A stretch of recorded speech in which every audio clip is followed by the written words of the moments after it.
Hello दोस्तों, स्वागत है आप सभी का टीडीएम फैमिली की एक और वीडियो में। दोस्तों आज हम बात करेंगे रसिया और यूक्रेन के बीच में जो वॉर चल रहा है इसके कुछ इंपॉर्टेंट फैक्टर्स की बात करेंगे।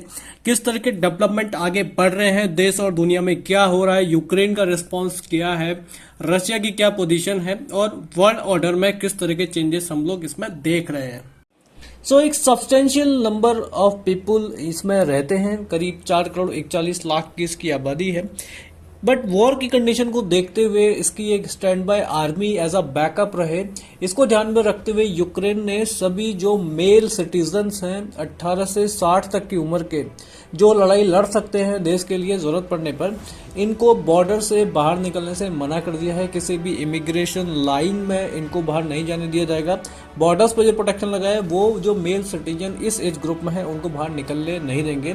इसके पीछे तर्क ऐसा दिया जा रहा है कि इन केस कोई फुल फॉर टेरिटोरियल इन्वेजन अगर होता है तो एक स्टैंड बाय यूक्रेन को रेडी रखना पड़ेगा, तो इसलिए ये बैन इम्पोज किया गया है।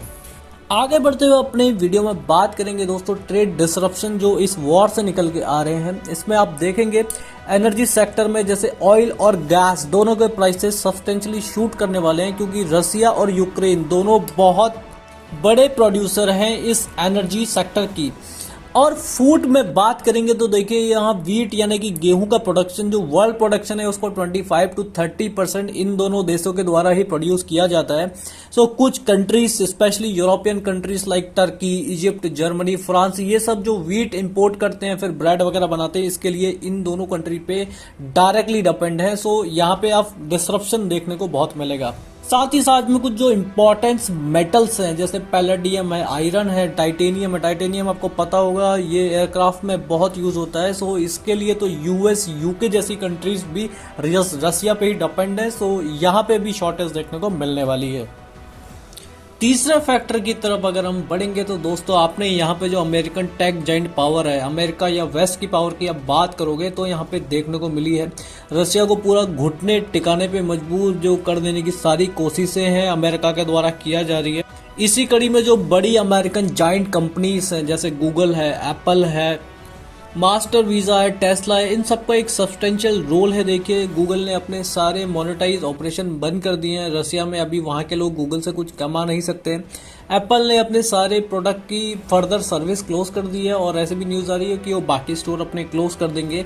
इलन मस्क की जो कंपनी टेस्ला है, देखिए इसने यूक्रेन के जो वॉर हिट जगह हैं वहाँ पे सैटेलाइट इंटरनेट देना शुरू कर दिया। इमीडिएट बेस पे सारे टेस्ला के टर्मिनल उधर डिलीवर कर दिए गए हैं।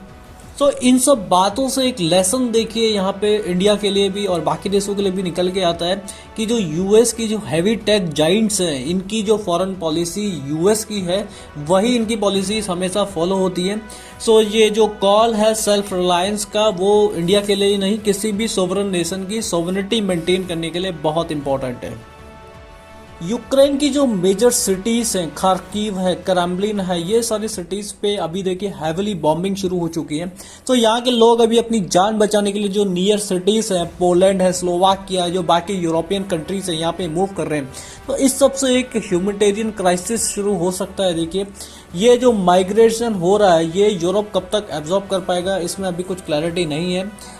आज तक का डेटा अगर हम दोस्तों देखेंगे तो करीब 44 लाख लोग मूव आउट कर चुके हैं। ये सारे लोग यूक्रेन से अपना घर सब छोड़ के किसी होस्ट कंट्री, पोलैंड, स्लोवाकिया ऐसी कंट्रीज में जाके अभी शरण ले चुके हैं। आगे जाके एक क्राइसिस बढ़ने ही वाला है, तो देखना होगा कैसे यूरोप इस क्राइसिस को हैंडल करेगा।